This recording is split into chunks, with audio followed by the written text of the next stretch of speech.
ICC one day world cup के 14वें match में Australia ने श्रीलंका को 5 विकेट से हरा दिया।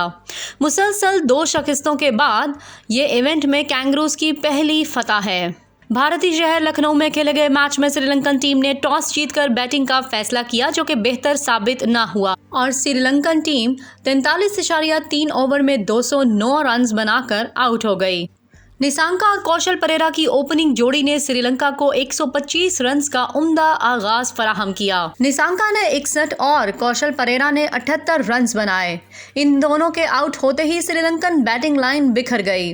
चेरित असालंका ने 125 रन बनाकर कुछ देर विकेट पर ठहरने की कोशिश की, ताहम वो भी आउट हो गए और पूरी टीम 44वें ओवर में 209 रन बनाकर आउट हो गई। ऑस्ट्रेलियावी लेग स्पिनर एडम जंपा ने 47 रन के अवध 4 विकेटें हासिल की। पीट कमिंस और मिचेल स्टार्क ने 2-2 खिलाड़ियों को आउट किया। जवाब में ऑस्ट्रेलिया भी इब्तिदा में मुश्किलात का शिकार हो गई और सिर्फ 24 के मजमूई स्कोर पर वार्नर 11 और स्टीव स्मिथ 0 पर पवेलियन पहुंच गए। दोनों को मधुशंका ने आउट किया। तीसरी विकेट पर मिचेल मार्श और लिबोशेन ने 57 रन जोड़कर टीम की हालत बेहतर की।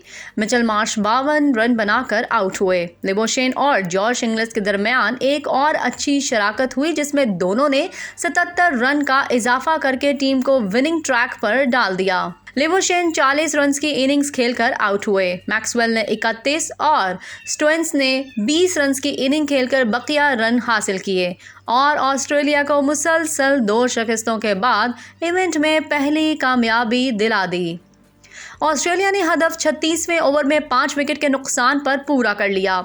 Adam Zampa player of the match करार पाए। टूर्नामेंट में श्रीलंका और ऑस्ट्रेलिया दोनों का यह तीसरा मैच था। दोनों टीमों को अपने इब्तदाई 2 मैचेस में शिकस्त का सामना करना पड़ा था।